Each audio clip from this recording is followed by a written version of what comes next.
Hey, I'm at my local skate park, Orlando Skate Park in Orlando, Florida, and I really do enjoy coming here fairly often. I think it's a pretty good place to practice your skateboarding and even learn some new tricks. But lately, there's somewhere else that I prefer instead. Here. This is a pretty brand new apartment complex in Orlando, Florida that was just built over the last few months, and I mean, just look at the place.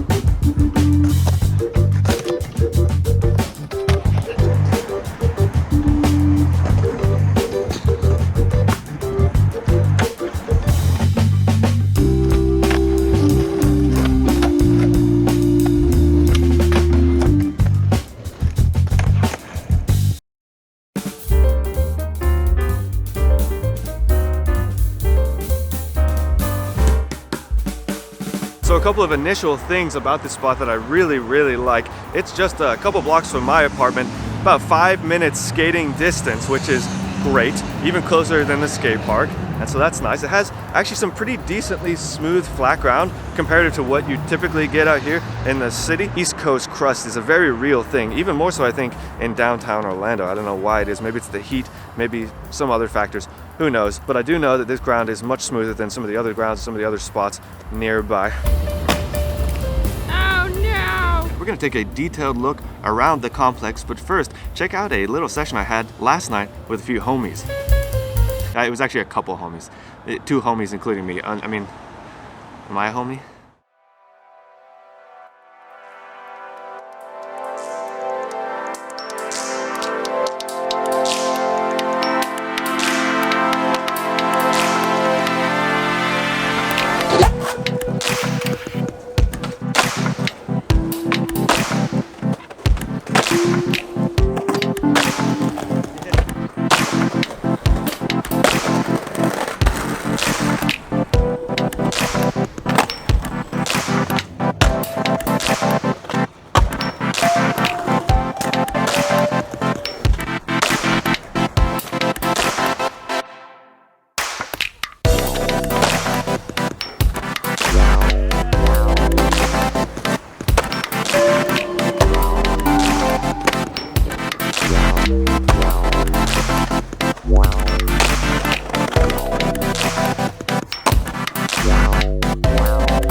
Subscribe to Spooty. I think probably one of the first things you're going to notice when rolling up to the spot is an abundance of really nice curvy ledges. In fact, this one behind me here is really pretty large, tall, and kind of a decent size. It goes over a little bit of a dirt gap there, and it's already been buttered up pretty nicely by some other homies skating it out here. I haven't gotten any tricks on it myself, just because I'm quite a novice. I'm not very good at skateboarding, but Gifted Hater said that bad skating is a 2022 skate trend, so be on the lookout for that. I'm on the rise. My bad skating, my G-Shock watch, Volcom branding. I mean, I've been a trendsetter for a long time now, I guess. It looks like landscaping just came in and did a really nice job, so, you know, just be wary of that when you're skating. Try not to destroy some of the foliage, but there's a nice little bit of this fake grass here, which you can ride through, and with that in mind, there's lots of little nooks and crannies through here, which I feel like be pretty ripe for some lines. Again, if you're a better skater than I am, and of course, you're gonna need probably a little follow filming action for that, and so you probably need some friends, which I'm also lacking in that department. It says luxury living, is that true? I don't know, I'll let you guys decide. So we get 3 of these pretty nicely sized concrete cylinders. They'd be pretty good for like a little bit of manual pad action, or you can get kind of tech and do some really quick feet kind of flip trick on off, or if you really should just do tricks straight over them, but they're a little bit tall for that. Maybe you could do it. Maybe you're better at ollieing and kick flipping than me. Probably, most likely. turn up downtown. At least they know their target demographic. They know what people are coming down here for. Not kidding themselves that downtown Orlando is a cultural destination of extreme wonder and excitement, historic value, and even things like shopping. Nope, all you do down here is get drunk and belligerent and destroy things, really. I mean, that's kind of the extent of what I've experienced living down here. Still fun though, still enjoy it, because we get beautiful skate spots like this.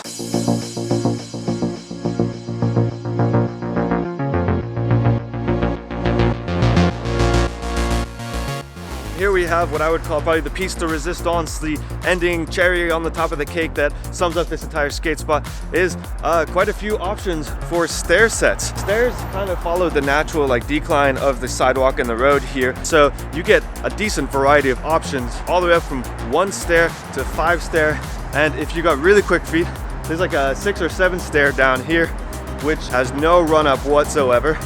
You can see that, but either way, it's there. One thing you'll probably have noticed though, judging by all the loud noise around me, is that the stair set kind of leads directly into somewhat of a busy 3-lane street. So if you're gonna be hitting this stair set and there's a lot of traffic, you're probably gonna want to have a spotter to make sure you don't run into the road and get plowed over by a Toyota Tundra. And on top of all of that, we've just got lots of little things to tinker with, like this stone block here in between the 2 stairs. Honestly, I could probably have an entire session just skating this.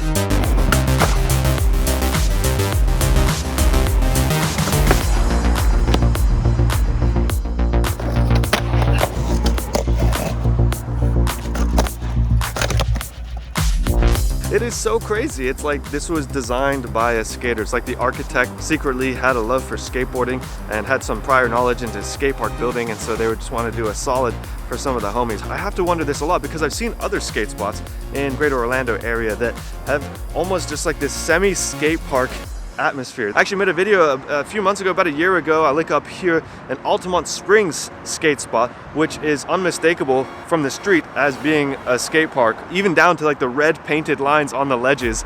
You just have to wonder, why did they make it like this? Who built this? Who designed this? What kind of skating architect is out there doing us tons of favors? Got links to other Orlando skate spot videos here and here, so click on one of those, and until I see you in the next video, keep on spootin'.